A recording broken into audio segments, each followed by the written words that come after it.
Learn the latest news involving Declan Rice, Azpilicueta, Ligt, as well as 4 players officially leaving the club today and giving their farewells. There is going to be another video coming out talking about defenders in a separate video, so stay tuned for that, you guys. But of course, continue to show some love.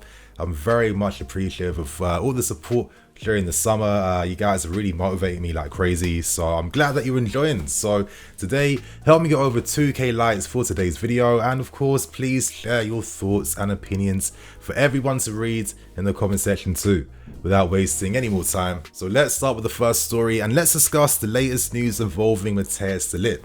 Now, this report does come out from Italy, from Corriere dello Sport, and essentially the report states that Juventus see us as the main threat surrounding the future of Matthias de Ligt. Now, let's cast our minds back to a few days ago. We know the very public statements released by de Ligt, where he was essentially just expressing his dissatisfaction at how Juventus aren't meeting targets and goals. Essentially when he signed for them, the ambition was to keep winning the Scudetto, doing better things in Europe as well too. He signed alongside Ronaldo, for God's sake, and essentially, 2 top 4 finishes in a row now is not exactly what de Ligt signed up for.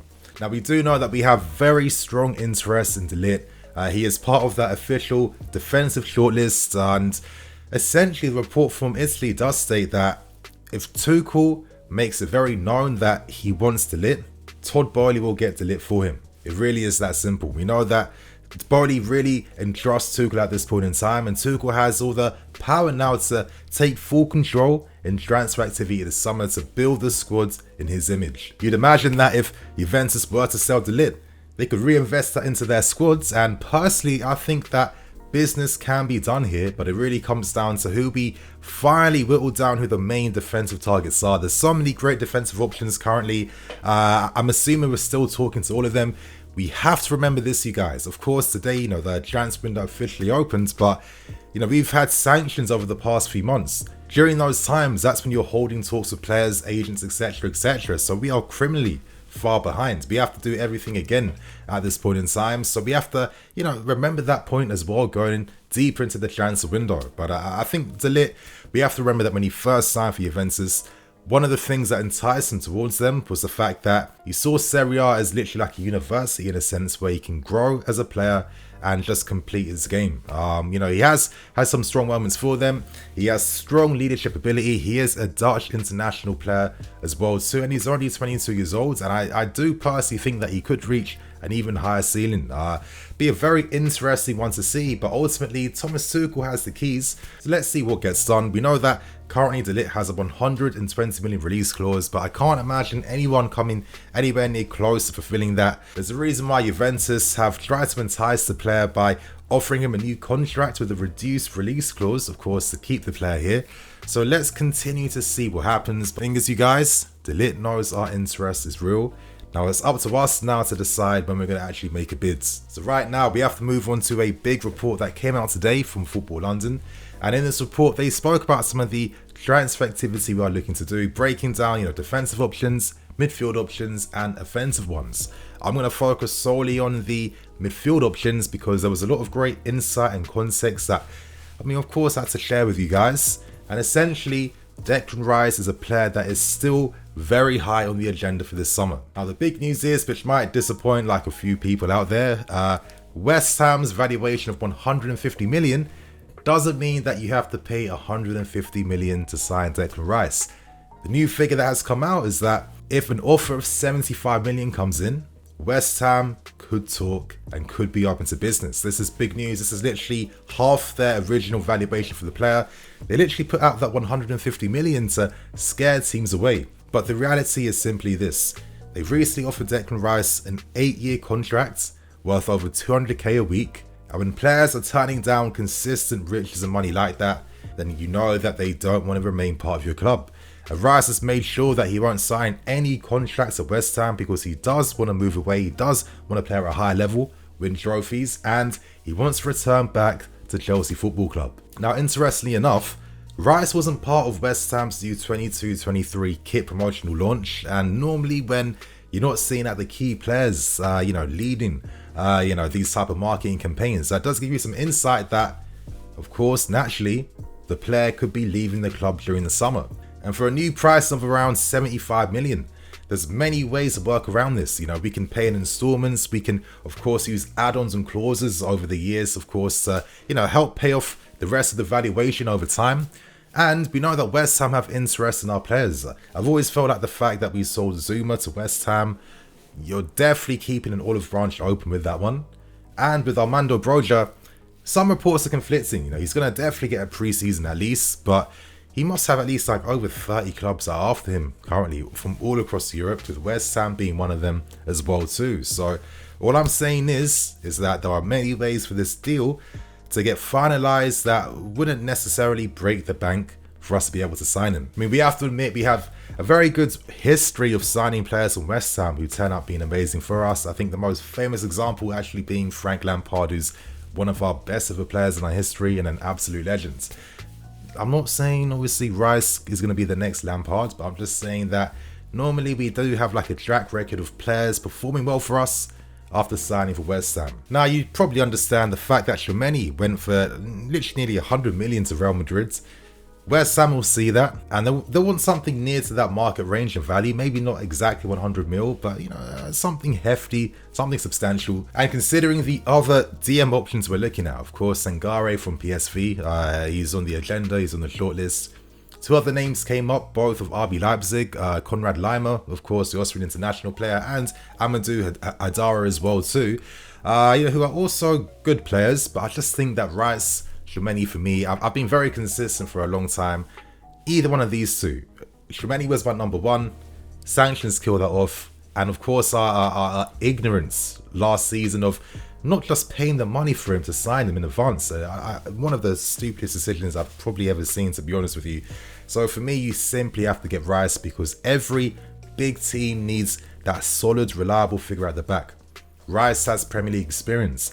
He has Cobham DNA. I mean, there's a reason why he was able to play for West Ham at 17, because he spent like literally his whole youth career with us before being released in the end. So let's not act like he's going to be like a risk if we were to sign him.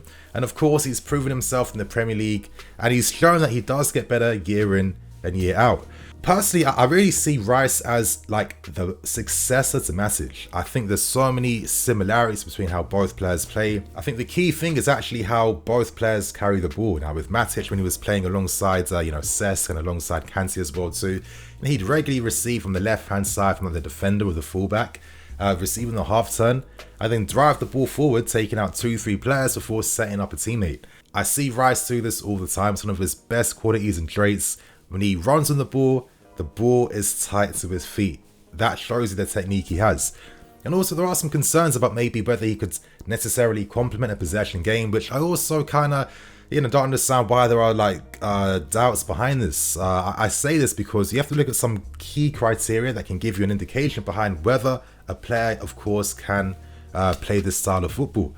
Number one, he's a one-touch, two-touch player.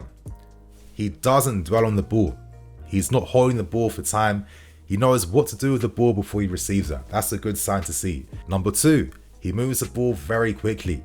He can ping passes between the lines as well too, which is important. And number three, he's regularly receiving from his defenders, and of course is the guy to like really kickstart the offensive phase for West Ham. So just because the stats aren't showing like the possession numbers that you'd want to see, it doesn't mean that he won't be able to suit that style of play. And let's not act like our possession style of football is like tiki-taka-esque, where it's like so intricate and complicated. I do think that Rice would easily adapt, and to be honest, I don't think he even has to adapt. He can just play this way already.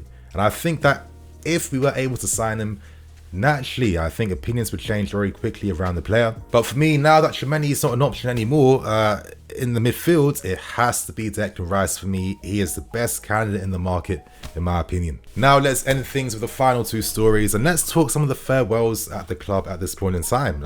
We say goodbye to Andreas Christensen, Charlie Musonda, Jake Clark-Salter, and Danny Drinkwater. Now with Drinkwater, we know that he had a decent spell on loan for Reading.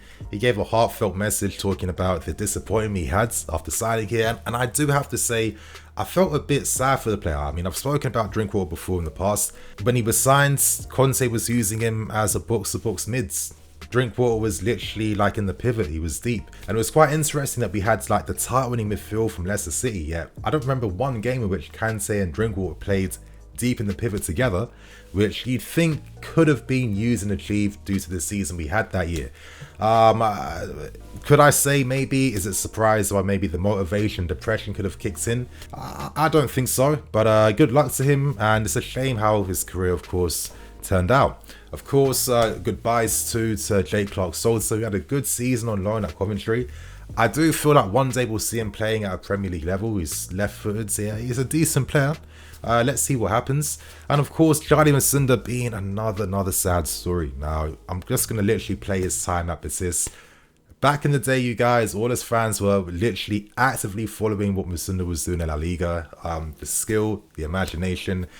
The injuries were so unfortunate, the wrong managers at the right time. I'll never forgive Gus Poyet. He was the manager in the second season, and he just played with like a back five with three in midfield, not even needing a winger anymore. So he literally just killed any chance of Musonda to play. And of course, that's Celtic as well too. I don't know what really happened between him and Brendan Rodgers, but that move didn't work out. Essentially, the injuries have piled up. They haven't helped. You know, the idealistic part of me, the sentimental part of me would be like, okay, just you'll stay here forever. Here's the contract. But of course, real life, real football can't work like that at all. Has to move on, and I really do hope that he finds some strength now to be able to kickstart his career somehow. And he's a player I will still keep an eye out for. Let's hope he can come back in some sense. And finally, we have to say goodbye to Andreas Christensen. Now, of course, the whole situation with Barcelona now, you know, they're struggling with the cash flow issue at this point in time. But, you know, he already agreed contractual terms with them already. So he will be announced as a Barcelona player probably in the next few days or in the next week. Goodbye to him. I think one of the best youth signings we've ever had. Of course, signing him from Brøndby at 15 years old. Beating off competition from your Barca's, your Bayern's, Man City's, etc, etc. And at the time, Christensen and his father chose us because, you know, essentially we played the kind of football that would get the best out of him, and we had the best plan for his future. I think ultimately in the end, 10 years later, he was an undoubted success with us, winning literally every European trophy, winning domestic titles as well too. A shame that he didn't win the Premier League at the time, but for me, I think that Christensen, there's a lot to learn from him and how he produced him. I think that loan spell he had at Borussia Mönchengladbach for 2 years, where in his first season he became the player of the season, gives us a bit of a roadmap when it comes to being able to assess whether, you know, a talented Cobham grad can make that step up to being like a first team player. I think like he literally passed every single test thrown his way. At the time, I remember years back when John Stones was being linked, and at the time I was fuming, thinking, why would we even want Stones when we have Christensen, who is probably better than him? Costs us nothing. I think in the end, of course, I was absolutely right, and of course it's a shame. I always thought that Christensen would remain here throughout his entire career, but I guess in the end we couldn't give him the contract that he thought he deserved, and who knows, in like a different time scale, let's say if the takeover happened the year before, our guys like him and Rudiger Stein, I guess we'll never know. But of course, good luck to him. Great player for us, and again, another player I'll be watching when he's at Barcelona. And now to end things, we end things with the exclusive report from Matt Law on Azpilicueta. Now, we know that he has agreed a 2-year contract with Barcelona worth 11 million euros.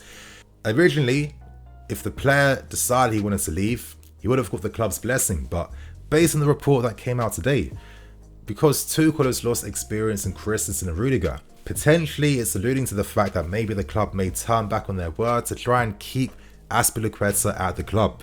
I think that's quite interesting. Of course, I think Tuchel definitely looks towards him for his leadership skills, not just only on the field, but I think we have to remember as fans that, you know, the dressing room dynamics, you know, the guy that communicates to the squads, that is able to share those tactical ideals, etc, etc. They also play big importance for managers.